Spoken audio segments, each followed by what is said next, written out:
All right, welcome back to Rockford Reading Daily. We are continuing to read High Risers by Ben Austen, and we are on the bottom of page 95. In 1976, Richard J. Daley was visiting his doctor for a scheduled appointment. That morning, he celebrated the opening of a new gymnasium in a white ethnic neighborhood in the city's southeast corner, declaring, quote, "This building is dedicated to the people of this great community. They're making Chicago a better city because when you have a good neighborhood, you have a good city, and this is a good neighborhood," end quote. In the doctor's examination room, Daley had a heart attack and died. He was 74 and had controlled the city as mayor for 21 years. During a week of closed-door meetings, the party leaders debated who would fill the vacancy, finally picking a Democratic machine loyalist named Michael Billendock, a mild-mannered alderman and corporate lawyer from Daley's Bridgeport neighborhood.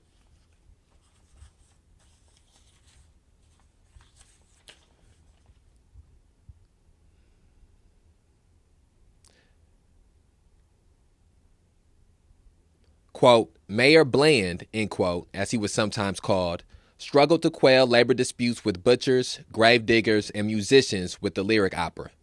In the winter of 1979, just weeks ahead of the election for his first full term, a blizzard struck the city, 19 inches of snow, and the, quote, city that works, end quote, couldn't even clear the streets. Bill and Dick was edged out by a challenger he'd fired from a job as head of the city's Consumer Affairs Division. Jane Byrne was Chicago's first and, as of 2018, still the only female mayor. I should make a point to note that that has changed as Lori Lightfoot is currently the mayor in Chicago, Illinois. Byrne ran as an anti-machine reformer, but she'd also served dutifully under Old Man Daley. The presidential campaign of John F. Kennedy in 1960 inspired her to get involved in local politics. Recently widowed with a baby daughter, Byrne was granted an audience with Daley in his fifth-floor office, and he instructed her to speak to her alderman. The code of the Chicago machine is often summed up by a cone uttered to a future U.S. congressman and federal judge named Abner Mikva when he was 22 and trying to volunteer at his Southside Ward office. The boss there removed the nub of his cigar long enough to spit out, quote, "We don't want nobody sent," end quote. Although Byrne didn't even know her alderman's name, the man on 5 himself had sent her. She was given a job ringing doorbells. 4 years later, Daley set her up in a government post with the Chicago Committee on Urban Opportunity, the local agency overseeing Lyndon Johnson's war on poverty. The money from Washington passed through her office before making its way to Cabrini-Green and other impoverished neighborhoods, so that every paycheck for every job funded by the feds had the mayor's name on it. Chicagoans needed to know that they owed their livelihood not to Johnson or his great society, but to Daley. In Byrne's memoir, My Chicago, she recalls Daley telling her, quote, "When I appoint personally, that person is handpicked by me and is mine. You owe your loyalty directly to me. You answer only to me," end quote. He later put her in charge of the Department of Consumer Sales, Weights, and Measures, Daley declaring that she would be the first woman to lead a big city agency. With Byrne as mayor, Cabrini-Green again dominated the news. The management consulting from Arthur Young and Company, hired to assess the lasting benefits of the millions spent on security there after the Severin and Rosado killings, found that there were none. The firm cited unemployment as the most pressing problem, but noted that the CHA had pulled back on routine maintenance. When security cameras broke, they weren't replaced. The number of maintenance workers at Cabrini-Green had been cut from 19 in 1977 down to just 6. Hundreds of apartments were badly in need of repairs, but the agency, facing rising deficits, did little as conditions worsened.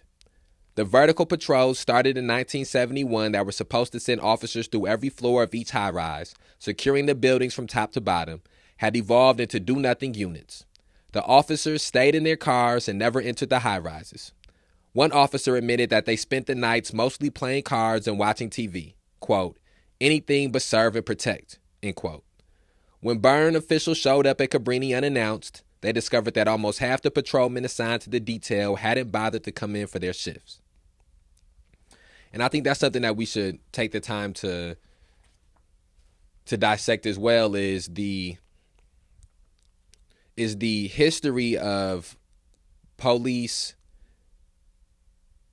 incompetency, the history of police indifference in communities of color, and how that leads to a lack of legitimacy of the police in the eyes of the peoples in those communities, how that leads to a lack of trust in the eyes of the peoples in those communities, and how that leads to breeding an environment of what some may deem to be lawlessness. When you don't have trust or faith, or you don't see the police force and the law enforcement as legitimate, you don't come to them with issues. You don't trust that they will handle issues, and you begin to try to find alternative ways to deal with those things. And again, most communities don't deal with this type of, I shouldn't say, excuse me, not most communities that are the middle class and high class communities, where you will see people who are more gung-ho about supporting police. They don't deal with this aspect of policing. They don't deal with police not trying to serve and protect them as community members, as civilians. They don't deal with police officers assaulting them and violating their rights. And so when you don't deal with that opposite side of the police, it's hard for you to understand why people have cries to defund the police and to abolish the police. But the majority of people who have interactions with police, which leads them to view the law enforcement as illegitimate. And again, that doesn't always take the form of a police officer doing something to somebody. Sometimes that takes the form of a police officer doing nothing at all.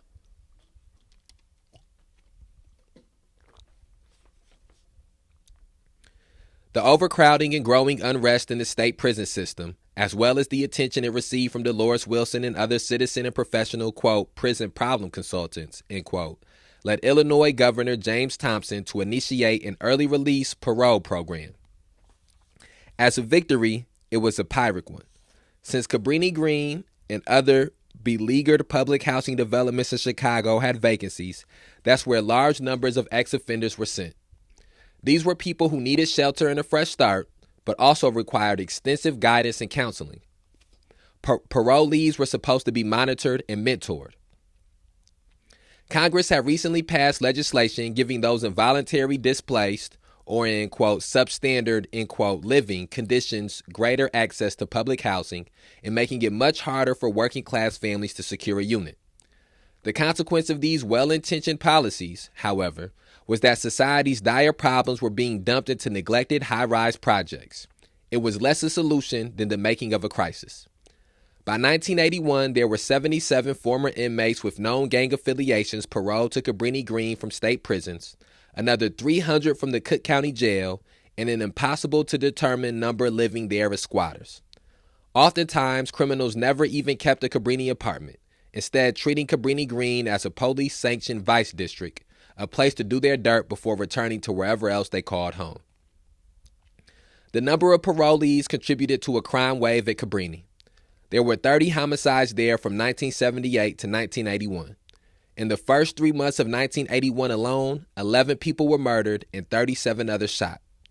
That January, Cedric Matabia, the Gangster Disciples chief known as Bo John, who'd recruited Kelvin Cannon, was killed in the Cabrini high-rise. 2 women, sisters who'd moved to Chicago from New York, had come to the building to shoot a man who'd beaten and robbed one of them. Bo John happened to be in the guy's apartment, so the sisters shot him too. With the disciples leaderless, the fight for succession added to the mayhem. One of the ensuing killings occurred in the ground floor rec room of 1230 North Burling, Dolores Wilson's new home. 30 people had gathered there on a Monday night in March to hear a musical group, young men who called themselves the Electric Force Band. Junior Miller, who played bass in his father's church, was on guitar. Jimmy and Ronnie Williams, who lived in a neighboring high-rise, played drums and keyboards. Demetrius Cantrell, whom everyone called Sugar Ray Dinky for his boxing skills and diminutive size, had taught himself guitar by watching the old busman on nearby Mohawk Street, the old bluesman on nearby Mohawk Street. The lead singer was a 21-year-old named Larry Potts, who could sound like Frankie Lyman or Little Anthony. They covered radio songs, mostly funk and soul, Cameo, Rick James, Con Funk Shun. They played Jerry Butler and Curtis Mayfield, of course, giving the Cabrini legends their due. Because Hubert Wilson knew the young men from the Corsairs, his drum and bugle corps, he'd help them set up on the ramp or in an empty apartment. They might charge a quarter or 50 cents for people to come and listen. If it was hot out, they plugged in an orange extension cord, connected it to another one, and then another one, and played outside the building, turning the blacktop into a dance floor. On that March night, Larry was singing when someone passing by outside stuck a .357 Magnum through an open window in the rec room and fired several times.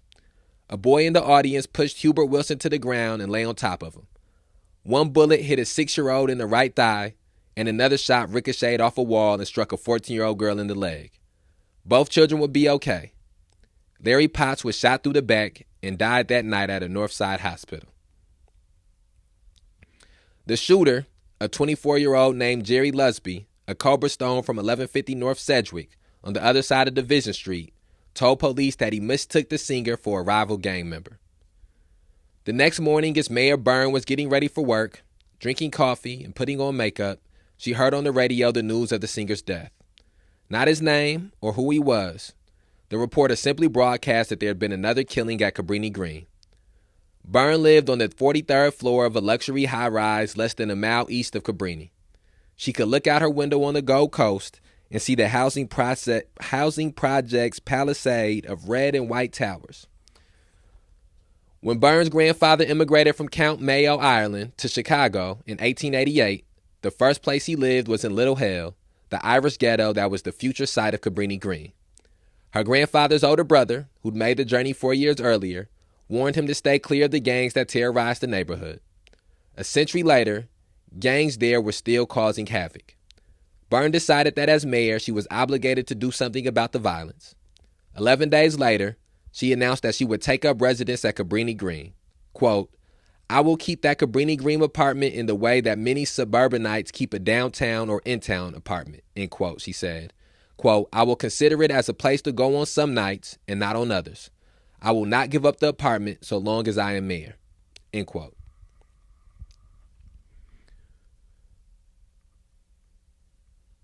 She picked as her new home what she'd heard was the most troubled of all the high-rises, the building where Larry Potts' killer lived, 1150 through 1160 North Sedgwick, The Rock. When the building's manager started showing apartments to Byrne's advanced team, the first, quote, vacant, end quote, unit he opened had a family living in it. He used his keys on a second officially empty apartment. Unofficial occupants lived there as well. By then, the overall population at Cabrini-Green had fallen from a high of somewhere around 20,000 in the 1960s to 14,000. But the housing authority estimated that another 6,000 people likely stayed there who weren't on a lease. The head of the CHA guessed that 300,000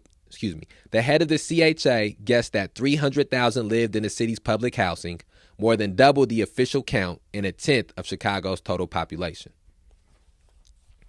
And I think that one of the things that has to be pointed out there is the negligence that the people who were running Cabrini-Green had towards not only just the conditions, but for the actual human beings who were living in these places. The fact that 2 apartments that the building manager thought to be vacant, he opened up and found it to be unofficial tenants living in there, meant that he probably never opened up those apartments before, that he didn't check to make sure things were working or functioning properly in those apartments.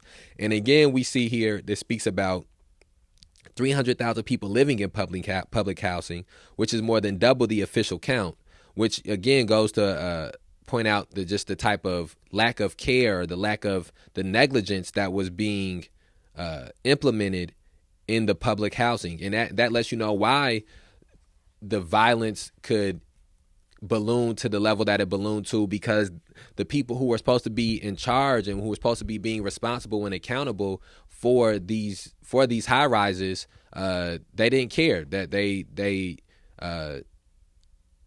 just quite simply, they didn't care. And that is what led to these issues getting to the point that they are at. And a lot of these issues, when we speak about police terrorism, mass incarceration, and racial injustice, and we speak about poverty and substandard living conditions and miseducation and inadequate employment or unequitable employment, a lot of those things only exist because of a collective lack of care about it. And until we can get to a place of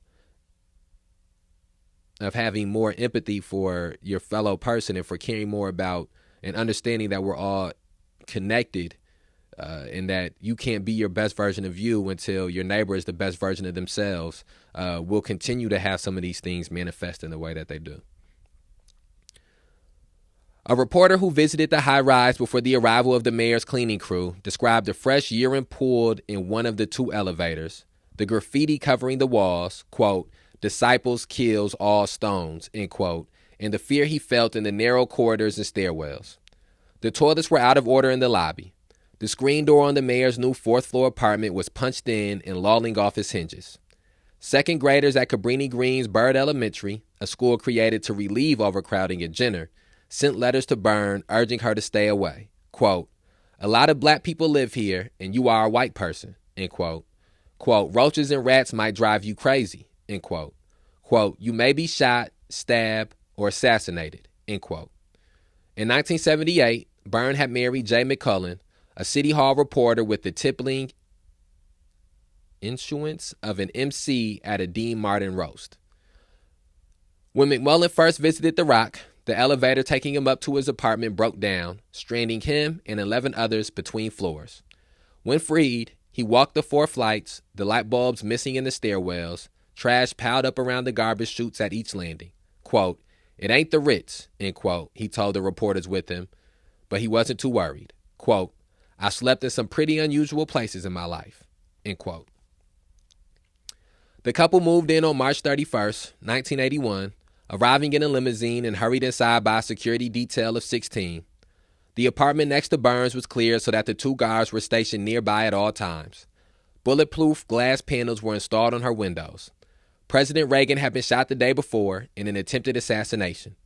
Byrne had received death threats as well. Quote, "While I was mostly philosophical about such threats," end quote, Byrne wrote in a diary of her stay that was published in the Sun-Times. Quote, "Jay was grimly humorous, stating, 'You'll be safer in Cabrini. The place has such a bad reputation, most assassins will be afraid to go there,' end quote. She added, quote, "And now it is our pleasure to take turns using a hand shower that our guards attach to the bathtub faucet. They don't live very fancy here at Cabrini," end quote. Byrne was engaged in a brazen political stunt, a ploy to jumpstart declining poll numbers midway through her first term. She'd won the black vote over Ballendick, but once in office, she'd reduced the number of African Americans in key civic positions. She'd installed a black interim police chief, but given the permanent job to Richard Bergerac, a white veteran of the force. She removed 2 of the 5 African Americans on the 11-member school board, replacing them with whites who were openly opposed to desegregation through busing. Byrne had pivoted, hoping to shore up support among whites, but the backlash was fiercer than she expected. In Chicago's zero-sum racial politics, each of these moves was treated as a declaration of war. Relocating to one of the country's most infamous black ghettos would demonstrate that she cared about issues affecting the African American community. And I think that that's something that we should take time to speak about as well, is how we see that this woman is going through the effort to try and ingratiate herself with the black community in Cabrini-Green, but that is being done after she had already got the black vote to get into office, and then once having the black vote, she removed the few black members that were on the school board and replaced them with people who who did not support desegregation. So playing to the racist white constituents, which is something that was a theme in the book that we read, Women, Race, and Class by Angela Y. Davis, where, and I'm blanking on names right now, where Susan B. Anthony and some of the other women who were part of the women's suffrage movement began to play on white racists in the South's emotions, or white racists in the South's philosophies and political beliefs, in an effort to get more support and cast to the side the historically right beliefs of the black people that were there in that time. And so black people felt that they wanted the right to vote, and that they felt that it was issue of survival for black men to be able to get the right to vote. And Susan B. Anthony and her white cohorts did not want black men to be able to vote before white women. And in an effort to make sure that didn't happen, they began to align themselves with racist white people. And we've seen regularly where white people will do what they can to try to get black support to get them into a certain position. And then once they're in that position, they alienate that black support in an effort for racist white support. And so that's what one of the things we see happening here is that she had the black vote that helped her get into office. And then once she had gotten that black vote, while she was in office, she duplicated some of the actions of the racists who preceded her. Here, I got to change these batteries real quick. As political theater, it was compelling stuff. Byrne was a small woman, heavily robed, with a blonde bob and a mouth that seemed perpetually pursed with nervousness. She was partial to mink coats, ruffles, and pastels. The local and national news ran with the story of this tough Irish woman living in the notorious housing project. She was like Kurt Russell's character in that year's Escape from New York, entering the ruins of the post-apocalyptic city, except she wore a purple suede jacket and a pink skirt. Quote, Mrs. Byrne is crossing the invisible but powerful line which has always separated the haves from the have-nots, end quoted, wrote the Defender. Quote, it is a stunt whose redeeming political symbolism elevates it to the lofty heights of civic and moral responsibility, end quote. To her credit, Byrne understood the practical effect the media attention would have on Cabrini-Green. She occupied the seat of power, and she could bring that power with her to public housing. Quote, wherever a mayor goes, there seems to be city services galore, end quote, she said. Once there, she launched the sports initiative for the thousands of local youth, beginning construction on 3 new baseball diamonds and a football field on the site of the shuttered Cooley High School. 2 other parks received upgrades. Potholes were filled and cars towed. Workers from the city streets and sanitation department swept gutters and picked up trash. Sod was planted, but it all died. Sewers were repaired. Plumbing and heating systems in the buildings received upgrades. Byrne created a new food cooperative at Cabrini. She sent staffers from human services into the high-rises to counsel truants, work with victims of crimes, and help alleviate domestic conflict. 7 area liquor stores were closed, the city citing them for a range of electrical or structural violations, and hundreds of families were evicted, some for illegally housing parolees suspected of gang activity. Byrne opened a new misdemeanor court at a nearby police station to hear what was expected to be a torrent of new cases.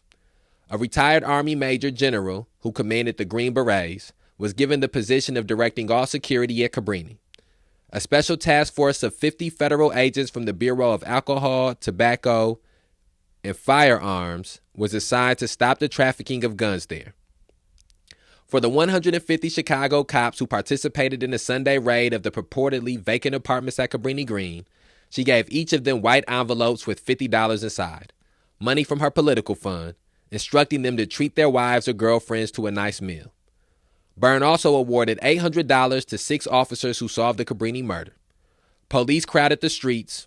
Firemen and paramedics entered the towers without fear. More work went on at the housing projects in 2 weeks than had occurred in the previous 2 years. And I think what's important to point out there is that this shows that if these people wanted to, all these different things that they're implementing now that the mayor lives there, that if these people wanted to do those things before, that they could have done them.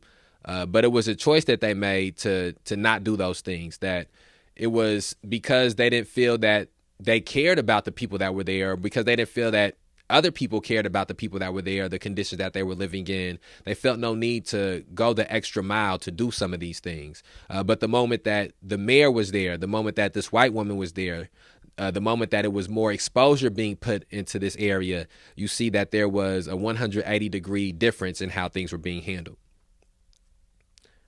And this also makes you think how many different lives could have been changed or altered or bettered if it didn't take something like a political ploy of a mayor moving in to Cabrini-Green for people to start caring about Cabrini-Green. Byrne's Cabrini sojourn led every TV newscast. Slightly different installments appeared in the morning and late edition newspapers. The Sun-Times ran daily opinion polls. Quote, will Mayor Burns' Cabrini-Green move make a difference? End quote. Quote, if you were Mayor Byrne, would you move it to Cabrini-Green? End quote. The city council passed a resolution praising her decision to take an apartment there, and other city politicians announced their own intentions to stay in public housing. When New York City Mayor Ed Koch was asked if he, too, would consider a similar move, he said he'd grown up poor and had no desire to go back. Quote, rumors, roaches, rats, and gangs are the curse of Cabrini, end quote, Byrne wrote in her Sun-Times diary. She mused on the subject of the cockroach, how she developed a reflex to sweep walls and let faucets run before using them, so much so that when she left town on business, spending a night at a luxury hotel in Manhattan, she found herself doing the, quote, cockroach check, end quote. Quote, did you remember to pack the raid, dear? End quote, her husband asked dryly. She recounted going to bed to the CBS Evening News, just as she and Jay did most nights, though now they were in the Cabrini-Green bedroom and Walter Cronkite was talking about them.